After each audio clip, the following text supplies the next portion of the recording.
Right, live says, and I think we're running a tad late, just a little. Saying the clock on the wall is 2 minutes to 6, but 2 minutes 45 on the countdown. Ah, well, running a little bit late, but never mind. It is Talkin Con, a cup of tea with an Englishman in San Diego. Hello, hello, hello. Thank you very much indeed for being so patient with me, considering that, yes, last Sunday, no show. Put up a little bit of a 5-minute live video just to sort of like say hi to everybody. And boy, did I get a little bit of some flack for saying what I said. But, you know, these things needed to be said, I suppose. But no, thank you very much indeed for your patience. Much appreciated. As always, if you are watching now, it means you're a subscriber. And as always, we really appreciate everybody who subscribes, likes, hits the notification bell, giving you the heads up when we are live each and every week. As always, thank you very much indeed for joining us. And of course, you can take these final seconds to kind of jump on your socials and let everybody know that we are now live, which is exactly what we're about to do now. I think it's going to be a fun one. This is going to be a fun couple of episodes. Actually, we've got some news about next week's guest, which has been confirmed, he says, with an asterisk. Yeah, it's going to be a good couple of weeks, including this week's episode. I think it's going to be a lot of fun. But as always, it's your show. So if you've got any questions, anything that you want to put to our guests, anything you want to talk about, of course, jump in with your comments. If probably the best place to go is to YouTube. If you go to YouTube, you can watch along, go along to the Q&A, and it all kind of like appears along the side. And we try and jump in with as many comments and questions as we can. Chuck a Toilet, hello there, Toby. He's joining us today. Hello, howdy. We got Into the Blue Mister as well. Afternoon all, as a lifelong 2000 AD fan and a previous attendee of Lawless. Really looking forward to this episode. You see, this is where Sue is now going to start blushing. She's going to start getting as she realizes that she has fans of her own, which she does, understandably, and yes, fully expected. So yes, it's going to be a cool episode. Hopefully you're up for it. As always, please do jump in with your comments, questions, and anything else you want to talk about as well. We are going to get into one or two bits and pieces which have been announced or teased about San Diego Comic Con 2024. We'll get into that. All sorts of bits and pieces on today's show. First up, opening credits. Here we go.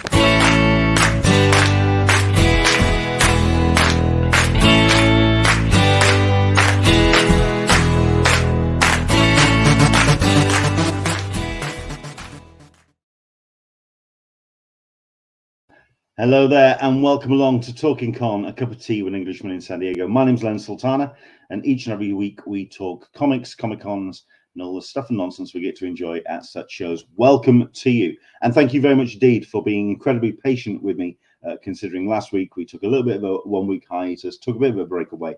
Just things I had to handle, were those IRL kind of things. So no, it was good to take a week away, just get that sorted out, and prepare for the next couple of weeks. Shows. We've got ourselves some fantastic guests lined up for this week and next week. Next week, we've got ourselves 2 for the price of 1, which we'll talk about a little bit later. We're also going to be talking about a little bit later on. As always, we'll do our socials of the week. We're going to do our comic of the week as well. And we've got some news when it comes to things and developments which are coming along with San Diego Comic Con 2024. But let's talk about a show that's happening in Bristol, which is taking place in May. This is a show which I've attended. I've posted it on my socials and certainly on my SoundCloud and Spotify.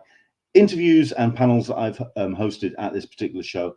I'm a massive supporter and proponent of this particular event because it really is a tentpole event in the UK Comic Con calendar. It is Lawless, and it is going to be taking place at the Hilton Metropole again this year, and it's its 10th anniversary. So it's quite a not only a tentpole event, but it's also a flagpole event for this particular show, Lawless Comic Con, which is put together by my guest today. We are joined by Su Haddrell. Hello there, Sue. How are you? Hi, thanks ever so much for having me. It's a pleasure. It's an absolute pleasure. As always, everybody, if you've got any questions, anything that you want to say, anything you want to jump in on the comments, do let us know. Already we've had a bunch of people say hello, chat. Yes, indeed.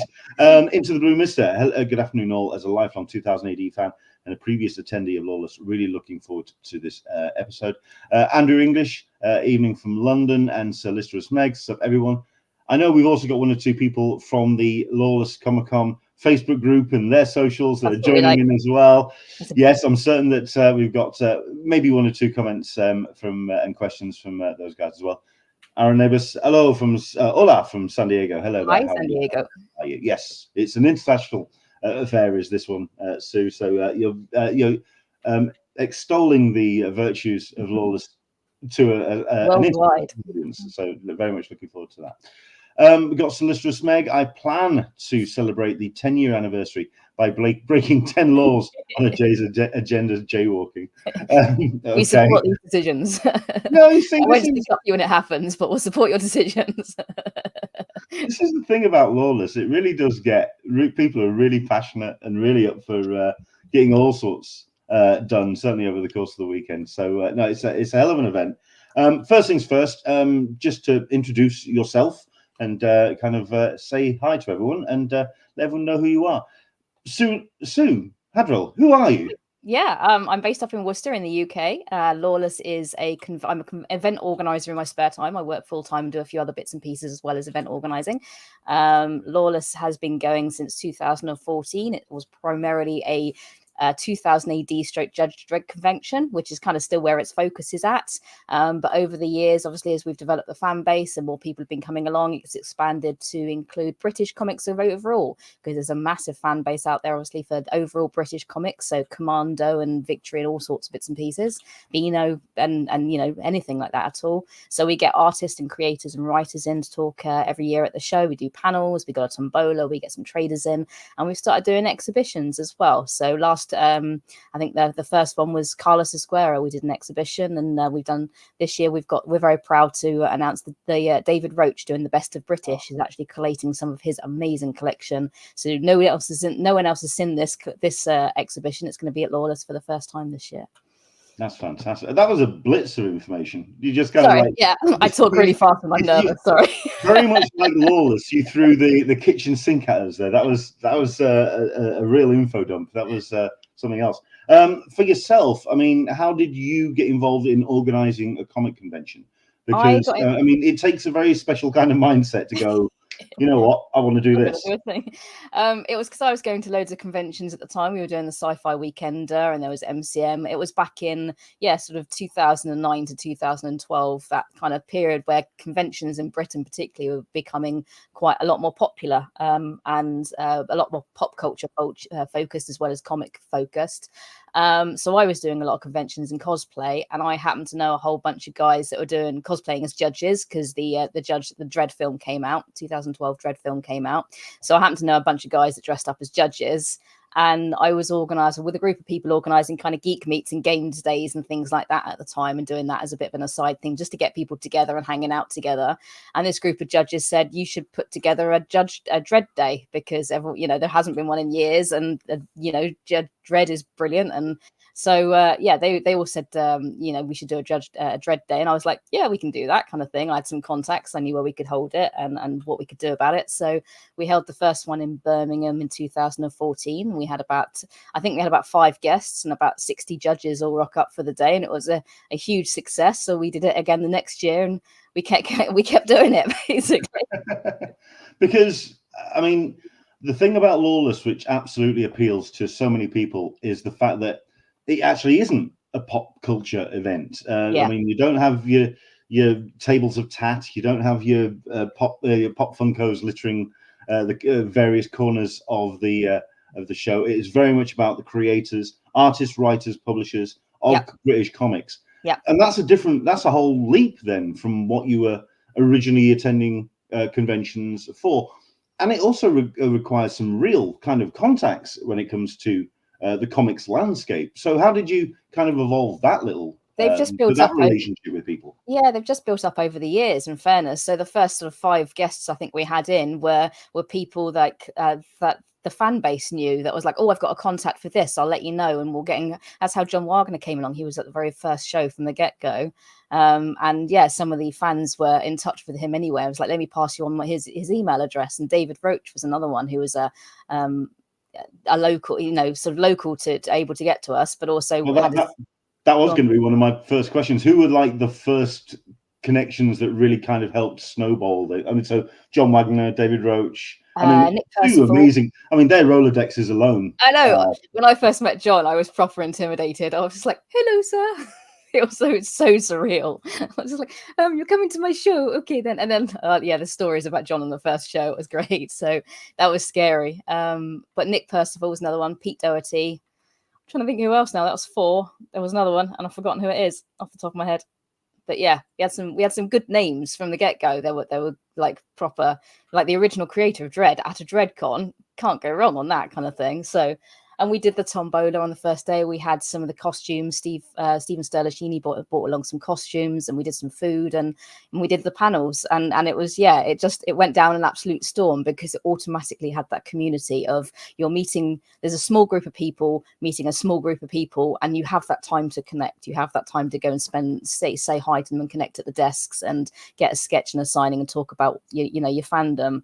And it was always that kind of connection that I liked. That I wanted to keep and to grow, so it didn't turn into this whole warehouse of tat, like you say, or just these huge lines of artists just trawling out sketches for 12 hours a day. It was as much for the artists, it became as much for the creators and writers as it did about the fans as well. It was very much making sure they were happy as much as the fans were happy. I mean, I can imagine with John Wagner as well. I mean, it's celebrating Judge Dredd, and I mean, the man will. Michael Carroll. Sorry, Michael Carroll was the last one. Oh well, yeah, okay. If you want to pick that one up, there you go. You just drop that like a minefield. That was something else. Yeah, dropping.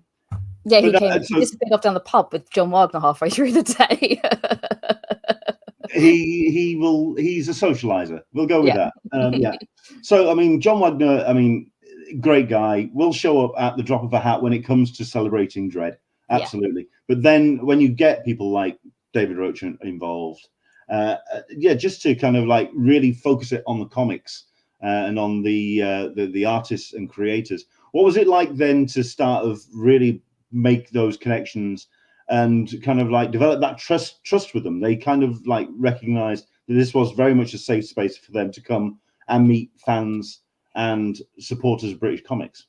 It's taken, obviously, we're going back to sort of 2014, 2015, so I'm trying. Memory is getting a bit hazy now because I've run a few cons since. So they start blurring into one. They do start blurring into one a little bit, and a lot of it is just staying in touch. I think we moved it from Birmingham to Bristol purely because the space that I had available for me to Birmingham was no longer available.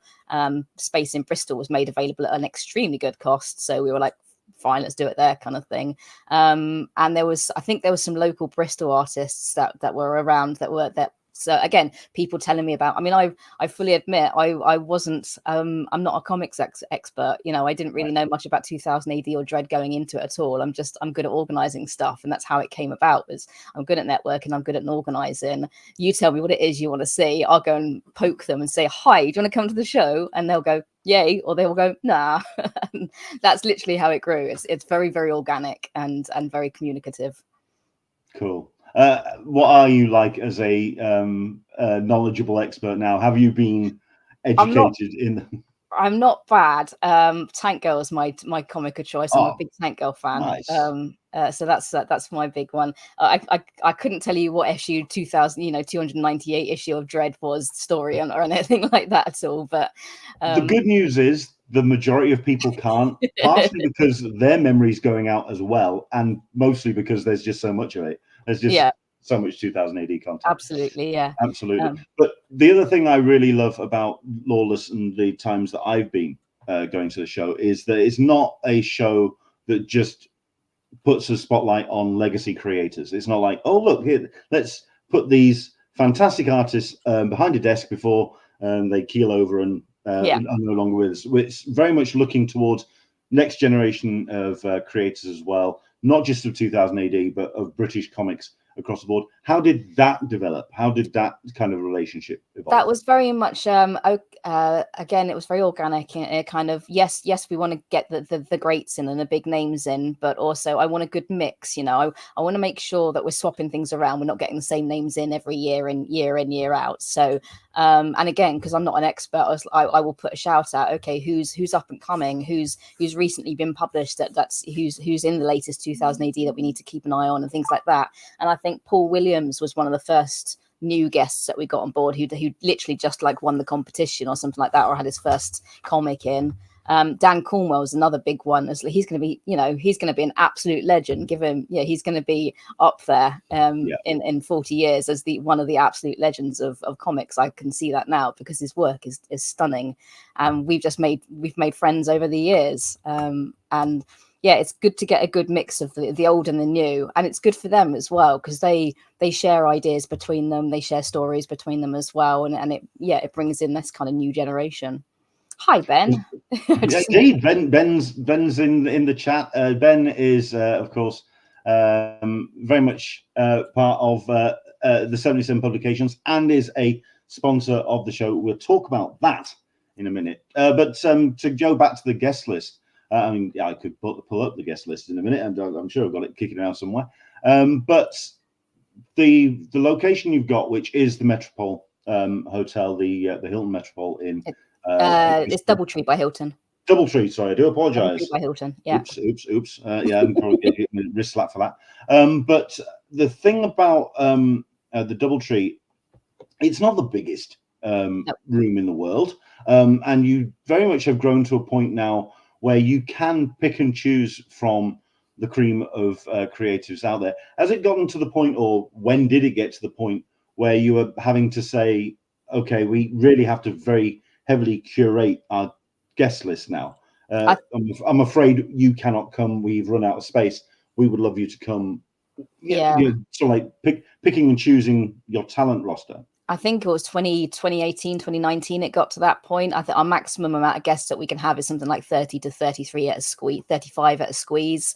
And there's people sharing tables and stuff like that. We're quite limited on space. So obviously some of the guys love to share a desk and they're quite happy to do that. And others, want their own space with their other half next to them and their big portfolio, which is, again, absolutely fine. No problem. We have to definitely manage that. And yeah, because it's a good kind of relationship with a lot of the creators. I can quite easily go up to them during the day and say, sorry, you're not going to get an invite next year because I'm going to bring somebody else new. And so long as they're aware of that, they know the industry, they know the convention scene, so they know I have to swap in and out. But I think we'll always have the absolute staples. John is going to be, the legend that is there every year because he was since day one. So we're always going to have 5 or 6 that are going to be our staples that we get every year. But we've definitely reached the stage where I have to curate it, and I'm just picking and choosing. Okay, we had him last year. Who else can we get new this year? Oh, he hasn't been in a couple of years. Let's get him back in again, or her back in again. Well, I mean, I'm seeing some names on this list which I haven't seen, I believe, on a Lawless list before. Liam Sharp, along with Matilda McCormick. Really happy to get Liam and Matilda in, actually, because they've been doing some amazing work. So we're very happy to get those in. We do need to, I am in the process of getting an updated guest list because Robin Smith and Dave Taylor have both had to cancel on us, sadly. I'm just waiting on an updated guest list so I can update those. But yeah, Liam and Matilda, very, very happy to get this year. And again, some new names. So Pi Par and Connor Boyle, not had at all before. So and again, we've not met. So it's all been via messaging and things like that. So genuinely, it's going to be a pleasure to meet them as well, face to face. we'll talk about that in a minute as well. One of the other key elements which really makes Lawless very special. But I mean, you've got creatives on there, that list. I mean, Boo Cook, I've not met. Really looking forward to doing that. Karen Holloway. I mean, it's really great that you've got this very diverse collection of creatives. Do they come? I mean, say for example with Liam Sharp, who I know, very gregarious guy, lovely bloke. Him and Matilda. Did they come to you saying, you know, we're available, we're up for this? Would you? I mean, we've heard great things from everybody. Would you have us, or is it a case of you pooling the, like I say, the very passionate Facebook group and social media collective you've got around you? Is it a case of calling on them to get names, or are you getting approached now? It's a combination of everything now, I think. So Liam and Matilda are both aware of the show because other people have told them about it. And I went to Bristol Comic Con, I think October last year that happened, and they were attending. So I tapped them up then and approached them directly and said, would you be able to make it? And they were aware of it anyway. And we're just like, yep, no, well, we've got the date, we'll be there, kind of thing. So that was an easy win in that respect, of just they already knew about it, and they even already kind of were aware of the dates of it, which was awesome. So I've had a Greg Staples approach me this year. He's came a few years back, but he said, is there any space to fit me in? And I was like, absolutely, yeah, we can get you in. So that was cool. So some people do approach me. I generally again, I'll do a shout out quite early on to sort of to the Facebook group saying, okay, who's on our radar? Who do you really want me to invite? And I'll collate a list of like 200 names. It's massive, and I'll try and whittle them down from there. And then I'll have to prioritize it, obviously, between who's answering messages and who's not, and who's available and where they are. And you know, we haven't got that kind of budget to get people in from the States and from Europe and things like that. So much as I'd love to get people in from Spain, I can't afford flights and accommodation and stuff like that. So yeah, we're quite limited in terms of who we can get, but there's plenty of people out there. Who are the top 3 wish lists that you see? Even, you know, like the absolute, yeah, come on, guys, be real. Come on. Neil Gaiman comes up quite frequently. Surprise. Personally, I'd love Jamie Hewlett. If I can get Jamie Hewlett and Alan Martin together, I'll be a puddle on the floor. I'll be honest. Jamie, I was very lucky enough to, not Jamie, Alan. I was very lucky enough to interview at a Portsmouth Con, I believe. And I just, yeah, same drill. Exactly. I was a mess. Yeah. Because that's where I really kind of like. That's where my evolution of comics went. So no, very much so. Like I say, one of the very much appeals, and you've kind of alluded to it, is that ability for fans to really connect with people, not just across a table, but also in a more social setting.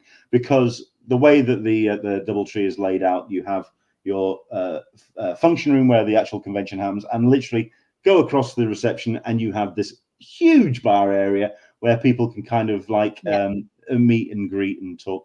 Was that something that you absolutely wanted to be an integral part of Lawless?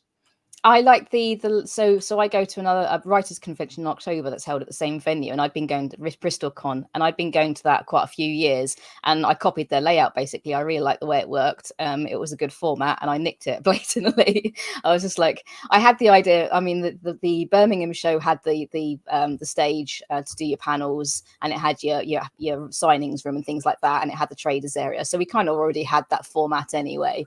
It just fitted very well with the hotel that we had up at the DoubleTree, and yeah, it's pretty much the same format as Bristol Con used. So BarCon is always a thing for a lot of writers' conventions and smaller conventions, that kind of thing. So to translate it to a Comic Con seemed natural to do that, really. So it worked out very nicely. I felt like such a lightweight going to previous Lawless when those boys can drink. when I'm tapping out at 10:30, 11 o'clock, and then I'm hearing the stories of John Wagner rolling in at 3, and you just go, oh God, okay. I had a couple of years ago, Brian Bolland was wandering around at about 4 a.m. because he had insomnia and found a crew of people just to sit and have a pint with. I was like, dude. Like I say, the show's grown and grown and grown. Has it been a challenge to kind of keep a handle on that?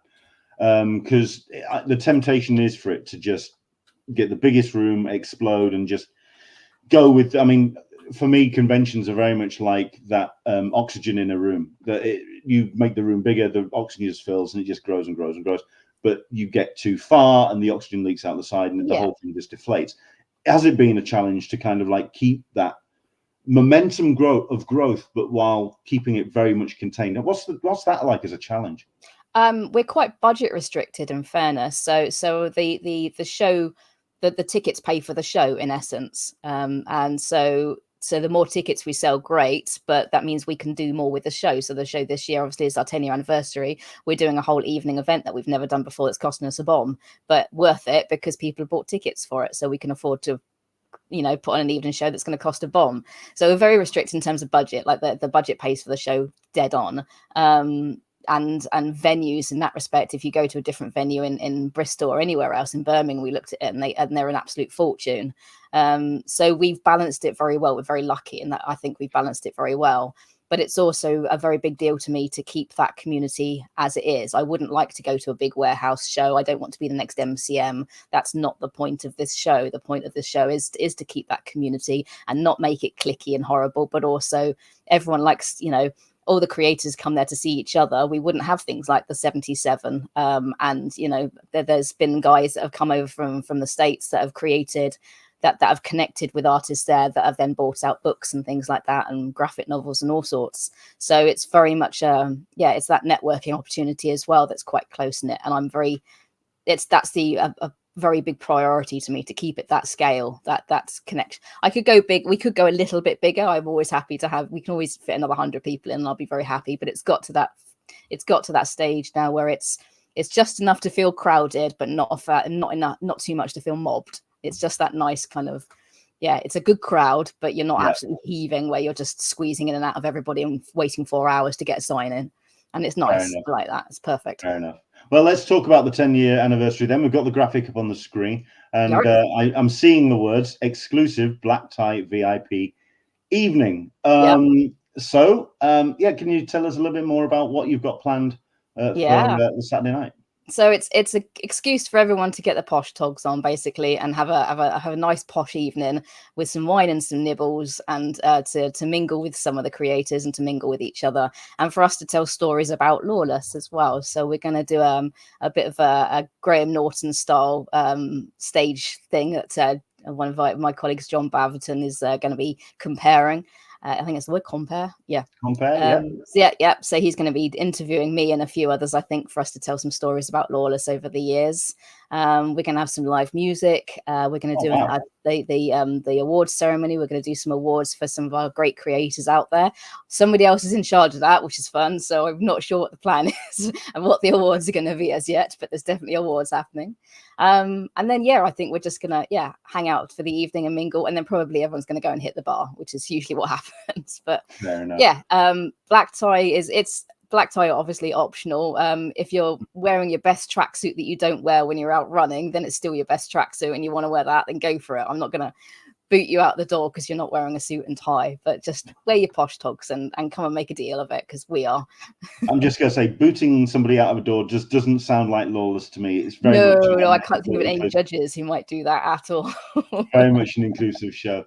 Talking then about 77 publications, like I say, they're currently watching, so we might as well give them due credit. Can't wait for the 10th edition. Coming along as subscribers. This is an interesting arrangement for me, because not only are the 77 a great fit for Lawless as a publication, as a comics producer, which not only embraces that old school vibe of British comics, but also is bringing in new talent, which really is absolutely the talent that's coming out of it, and the contacts they're making is incredible. Sure. How important was it for them to jump on as sponsors?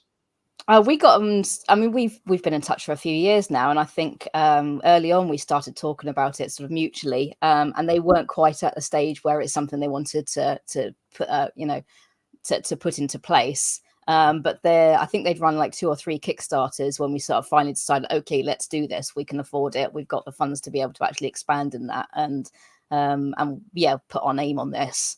So they had their own successes first of all, I think, before they came on board. And then yeah, it's like you say, it was a good partnership. Like they're a small press growing and getting into the industry and bringing some great artists on board and stuff like that. And it fits very, very nicely with kind of our community. That's what we try to promote. Excellent stuff. I mean, like I say, they really do sort of like not only work in partnership, but they are very much part of the lifeblood of Lawless. And they help me out a great deal. We've got a great relationship now in that we do a lot for each other. So I'll help promote them as much as I can, and they'll do exactly the same in terms of creativity and support and things like that. So yeah, it's a very, very helpful partnership between the two of us. I think we help each other out a lot. Yeah. 6 weeks to go. Like it, sorry, that was a real rabbits in the headlight look you threw there. Sorry about that. Into the Blue Mister saying, gutted to hear that Dave Taylor, sorry about that, guys. Was looking forward to get his Batman Death by Design signed. 6 he weeks. Was gutted as well, to be fair. He messaged me going, I can't believe I can't make it. And I was like, oh, we'll wheel you around. It'll be fine. He's like, next year. We're doing definitely next year. We're going to get him. Fair enough. But with 6 weeks to go, there's still time to have ebb and flow and other things to organize. How, so in a percentage, how close or how nailed down is the current layout for Lawless? I mean, is it still something that is very nebulous and things changing? I mean, obviously, anything can happen in the next 6 weeks, but how, from your perspective, how nailed down is everything at the moment? No, it's pretty much there. So we've got to get merchandise sorted. I've got to get updated graphics and the program all sorted. So we need to pin down we don't normally pin down the program for the day till about a month beforehand. But other than that, no, we're pretty much ready to rock. It's just keep buying tickets. Great. In which case, we're just to announce we are moving the dates forward for Lawless till next weekend. We're just going to we're ready to go. We just go do it next weekend. I don't think any other guests feel like that. You won't have any guests turning up at that point. They need a little bit more advance notice. Fair enough. We'll take that as read. The other great aspect, like I think we've very much talked about it, is that community that is around Lawless online, the ones that attend. I mean, how do you handle feedback? How do you work with that community to make Lawless the show that it is? It's social media primarily, to be honest. Facebook, I mean, social media obviously has got harder and harder as the years have worn on. So it's trying to navigate that whole thing is always, you know, I'm very much a Gen Xer who came into the internet early, and I'm like, I hate change. Why is there another thing I have to learn now? It does my nut in. So Facebook is the big one. The Facebook group itself has always been kind of a staple that's actually stuck there throughout the years, that everyone seems to chat to and coordinate with and talk to each other on. We do use Blue Sky, and I'm still back on Twitter again a little bit because I do get a bit of response on that. But overall, Facebook's the big one, and it's the one people know they can get hold of me if they need to, if I don't respond to emails and stuff. So Messenger and stuff like that, people are always able to. I'm as an organizer, I'm always available for questions and requests and things like that. So that's sort of the customer service aspect of it, I suppose, is that you make sure you say hi to everybody, you stay in touch, you provide them what they need, and you give them the information they're after, and keep communicating. Yeah, because I mean, we might as well allow you the opportunity to give the big shout out, because it's not just you. If you want to make a bit of a shout out for your team. The team. So John Bav is my second at 2IC. So he's helping us out doing all the sound engineering with his group, which is fantastic. They do an amazing job, and they do a lot of the interviews and the panels on the day. You put me on the spot now. Who I got volunteering this year? Ben Cullis and the 77, obviously, are all coming along. I'm going to put out a shout out for David Shires, who does all our graphics every year, and does an absolute storming job every year on our graphics, because I keep coming into him at the last minute going, can you change this and can you do that, and I need this tomorrow. And so he's amazing to do our graphics. So one day we'll get into the show. I don't think he can make it this year, but one day we'll get into the show.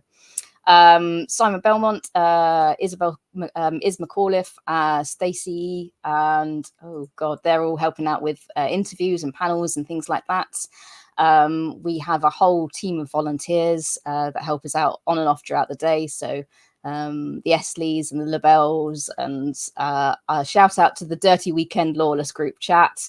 because I get copied into some weird and wonderful memes on that, but they organize themselves, but they're amazing help. Whenever, very much, if I say jump, they say how high. To have that available on the day is fantastic. I can't live without them. There wouldn't be a show without them, to be fair. So yeah, those are the main ones.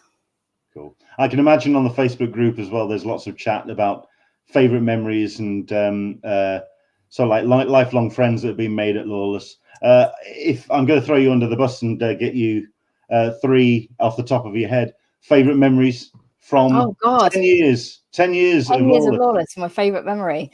One of the first thing that comes to your head. The group photo that we got of all the judges at the Doubletree, I think it was about 2015, 16, something like that. And we had like 40 judges all in a massive group photo in the car park. And then we did a big group photo with all the creators as well. And I think it's one of the only ones in existence of just all those types of creators. We had Ian Gibson there, and I remember herding Ian Gibson into place because he got lost, and just be like, "No, this way, honey, it's okay," and just like trying to find him and guide him to where he's supposed to be. So there's some very good out there. We haven't done a proper good photo in years because it's got too big now, and it's just like herding cats. So yeah, I can't do the group photo any longer. But yeah, some of those were excellent. I love seeing all the judges and all the cosplays. Some of the cosplays are absolutely fantastic. And yes, just like the originality, there's a Spaghetti Man one that happened at one year, which is based on a Carlos front cover of a waiter with a spaghetti monster. I don't even know the comic. I couldn't tell you. I just remember the cosplay and just thinking that's absolutely awesome. So yeah, that's my favorite moments generally. The big group photo, I think. I'm trying to think of a second one. I can't think of a second and a third one now.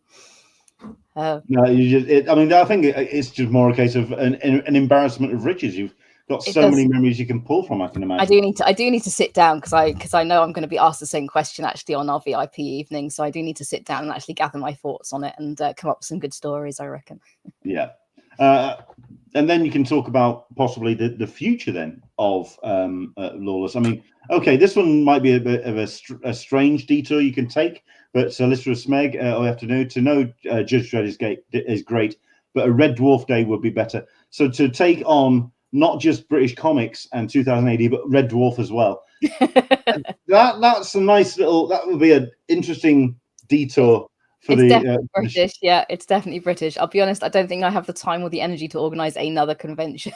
It's a good 6 months to a year's work to organize this one. So doing it twice a year, I think, would kill me. Do you have any kind of thoughts in your head about where you would like to see Lawless to go, or is it at the moment in its prime spot? I think I would like it to get a little bit bigger. Definitely, I would be very happy. We'll get another 100, 150 people along and make it just that little bit bigger. But only in terms of just numbers. I think keep it where it is, keep the people that we have there. I'm always up for new suggestions and new ideas to keep it fresh and keep it new. So if anybody wants to send me some ideas, you'll pop them up onto the community page. You're always welcome to. I can only say no, go away. I can't be bothered. Well, that leads me nicely onto the next question then, which is best place to find the latest information about Lawless. Where is the website? Or is the Facebook group? Where's the best place to bit of both? The website contains www.lawlesscomiccon.co.uk is the main website with the basic details and the FAQs and the guest list and what we're up to in the program will go up there. Generally, the Facebook group page is where I tend to chat up there most evenings, so you can usually find me hovering around there if you've got any questions, and that's where I usually do most of my promotion and stuff like that. Go to lawlesscomiccon.co.uk and tickets or the link to the tickets are on the homepage there, so you can jump on there and get your tickets now. We've got weekend and day tickets still available. Excellent. I usually have myself 3 questions for my guests, and I usually start an interview with them, but I'm going to finish on this with this one. Question number 1 is when BarCon happens, what is your drink of choice if someone wants to get you a drink in? Because the question usually is for this, what is your brew of choice that you have for Talkin Con? A cup of tea. But at BarCon, what is your drink? I generally don't drink actually because I got to be up early the next morning. So it's usually a Coke. If I'm drinking, then it's a rum and Coke. But generally BarCon, I'm not a drinker because I got that's just Sunday. That is your Sunday. Okay, Yeah, fair yeah. enough. Oh, and lots of tea. And if you give me a cup of tea, I'm yours forever. Basically, I'm always up for a cup of tea. Excellent. The second question then is, I mean, you've had a murderer's row of talent through the door and attending behind the tables of Lawless. Has there ever been one of those moments where you've approached someone or someone's come to the show where you've just kind of had that wobbly knees moment of meeting an idol? Brian was that, Brian Bolland, because he's obviously done Tank Girl. So I was just like, I'm a huge fan. Hi. and the fact he said yes to the show, you know, he hadn't done conventions in quite some years. He's an absolutely adorable, lovely bloke when you meet him face to face. But yeah, he's not on social media a great deal, and yeah, he doesn't chat to people very much, and he doesn't go to many conventions. So to pin him down and get him to say give me a yes was an achievement in itself. And then actually seeing him at the show and giving him a hug, and he had a really good time, I think, and he's come back again this year. So yeah, when I first met him, I definitely went a bit wobbly kneed. I mean, the opportunity you gave me to panel host for him was just, it remains one of the highlights of what I've done over the years. An amazing bloke.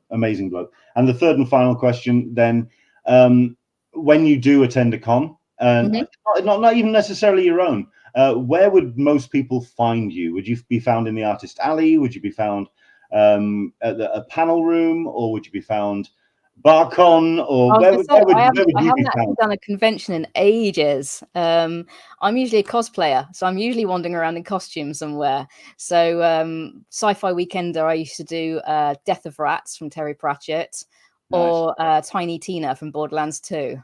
So you can usually find me wandering around just pretty much everywhere, looking like an idiot in a costume with a gigantic gun or something. Not wrong with that. Absolutely nothing wrong with that. That's fantastic. Well, listen, I know that it's Sunday's kind of like treasured time, and like I say, 6 weeks to go. So I imagine there's still some bits and pieces to do when it comes to all this.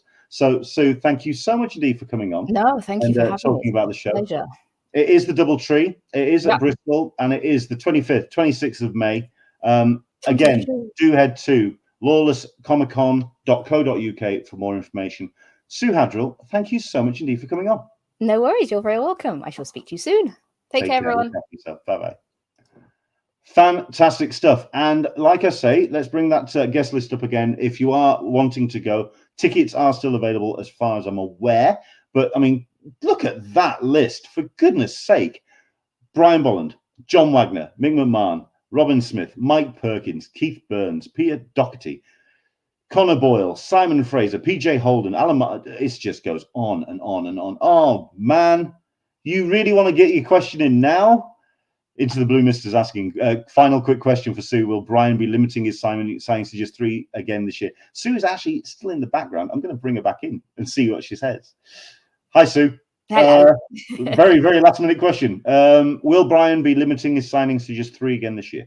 Absolutely, yeah. Purely to give him a break as well. So yeah, we can't have everybody bringing piles and piles of books for him to sign. It's not fair on him. And the queue is obviously going to be out the door again as usual. Last time the queue actually went down fairly quickly. It was managed quite well. So yeah, 3 signings for him, I'm afraid. And yeah, just to keep him healthy and happy. And he'll probably take a lunch break and things like that. But you won't not get it signed, if you know what I mean. It's not like the big LFCC cons where you're waiting 12 hours and then you don't see him because he's gone home by the end of the day. So I can't see it being a problem that you will get stuff signed. Your space management at Lawless is phenomenal, to be fair. I mean, how you managed to get everything so like weaved in so nobody's being cut off or anything. Space management is just amazing. Thank you very much. Very, very cool. Right. I mean, any more questions? Honestly, no, I mean, Sue was in the background just going, "Oh, thank God that's done." Oh God Almighty! And then I just sort of like yanked her back onto the screen. So there you go. Into the room, Mister. There's your answer. There's your question. Thank you very much indeed, Sue. Take care. Thank you. Take care, mate. Bye bye. There you go. Excellent stuff indeed. So, and we also talked about the new names on that list as well. If you get the chance to meet Liam Sharp, if you get the chance to meet Matilda McCormick Sharp, if you get the chance to meet Piper, Dan Cornwell's always a giggle. Listen, every single one on that list is just an astonishing guest. And yeah, Lawless, do check it out. LawlessComicCon.co.uk for more information about that. fantastic stuff. Right. I've got ourselves our comic of the week, my recommendation from my reading list, and we also have social media recommendation of the week as well. But like I say, we do have ourselves some updates, which are slowly but surely coming through when it comes to San Diego Comic Con. And I think one of the last things to kind of get people excited about the show is going to be Hotel Apocalypse, which is going to be rattling around very sooner rather than later. And yes, it is time to start thinking about booking your hotel for Comic-Con 2024. Early Bird, I believe, is still kind of up and running. So you do have those locations in the Mission Valley and San Diego airport area. All the shuttle access is still there, the best deals. And admittedly, you know the drill, the Early Bird hotel reservations are non-refundable, but at least you know that you're going to have a room in San Diego, which, as you know, they start filling up very quickly indeed, especially when we have the hotel general hotel reservation sale, of which we have no date as yet. But considering they're putting this up now, expect this sooner rather than later. If not next, I would put a big bet on next weekend, actually. All participating hotels are available in the general hotel reservation sale. All registered badge holders will receive an email. So you'll certainly learn if you have a member ID if you have a badge for this year's show, you'll get yourself a notification when the general hotel sale happens. But you have yourself the hotels, and they are dotted around San Diego. And this year, it's got to be said, they ain't cheap. I mean, San Diego Comic Con is starting to get more and more, well, it is getting more and more expensive as the show goes on and as things roll around. But there is a significant jump up when it comes to the hotel rooms this time round. But we are talking all the big hotels in the downtown area. Like I say, the PDF is available on the San Diego Comic Con website, which is comic-con.org. If you click on Talkin blog, it's the first thing that comes up. It's their latest news, and it is available with a full list of their available rooms and what's available and in those particular rooms as well, and the prices. Like I say, take a deep breath and try and wipe the tear away as you look at these eye-watering prices. But they are up and running, and like I say, I think you're going to be looking at the next week or so. Considering that they are getting that information out there now, that is the way that San Diego Comic Con works.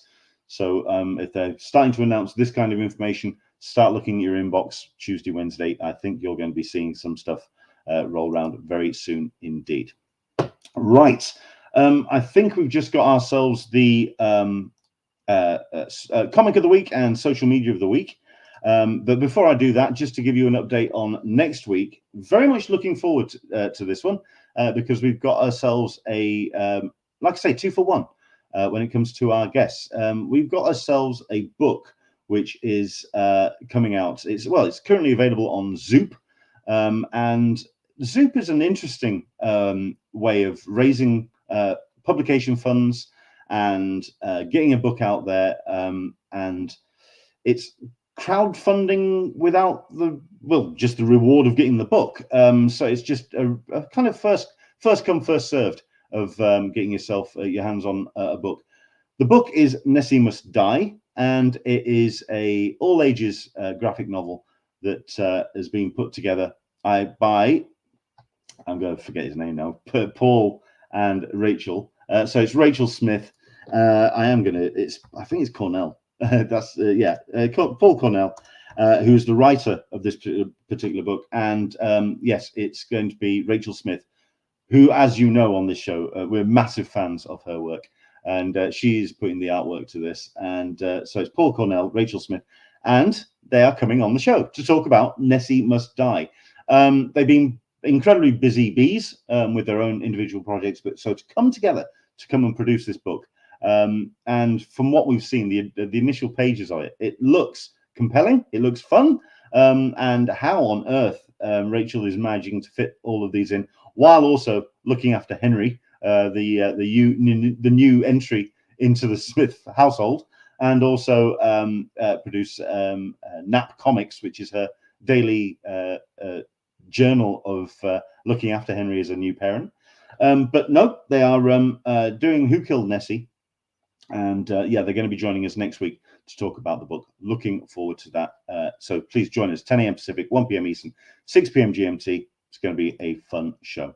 So here we go then. Let's talk about the comic of the week, which this week is, it's been out for a couple of weeks, or a couple of months now. This is a book which I really have I've fallen head over heels in love with this. It's partially because of the artwork, because Alex Maleev is just an amazing artist, as always. But Brian Michael Bendis has converted me. I have not been, and never have been, a massive noir or crime story fanatic. I think there's only a handful. I can literally call on a handful of books which fall into that genre. The whole that whole genre just doesn't seem to appeal to me. But what Brian Michael Bendis is doing with this particular book is just phenomenal. So yeah, I've got myself the first 4 issues, and as you could probably tell, the fact that that one is out of its sleeve. Yes, I've got myself issue number 1 to hand. But no, I'm halfway through issue number 3 at the moment. And what Brian Michael Bendis is doing, I mean, the man's got form, an amazing writer. But what he's doing here is really getting under the skin of a young woman who has no knowledge about the shady background of her parents, who were master criminals. And first finding out that her parents were these master criminals, but then also getting brought into the world by her former vindictive nemesis of her parents. It's just a beautifully rendered, well-told story, well-rounded characters. The characters feel real and alive. What I love about Masterpiece as a character, that's her name, she's Masterpiece. She feels very intelligent, very vibrant, very alive. It's not a kind of, because she's a young girl, I think she's 16, 17. You could feel like she's, if it was just a throwaway story, that it was just it's what a 45, 50-year-old writer would think is a young girl. This character doesn't feel like it's been written by Brian Michael Bendis. It just feels an alive character. Again, amazing artwork from Alex Maleev, gorgeous colors from Ian Herring, who's just really kind of textured it beautifully. It's a really rich, and it feels, when you're reading it, it feels like it's on paper. It just feels like a really alive book. Highly recommended. Published by Dark Horse Comics, and from the creators of Scarlet. Do check out Masterpiece. First 4 issues out as we speak. I mean, we've got a couple of pages which I can kind of show you, where we have the introduction to Masterpiece, or her name is, or she knows herself as Emma, but her name is, that's what she is known as, Masterpiece. But yeah, like you say, I mean, these incredible hues, these wonderful shades that have been put together by the art team, just amazing. And Alex Maleev is just a phenomenal artist. But then to just really put some real life and texture into these very simple 2x3, the 6-panel blocks, but just getting into a really smoothly. It's a very easy read. It feels like the story just skips nicely along, but then you have yourself these flamboyant moments, which just really makes the page pop, and just so vibrant.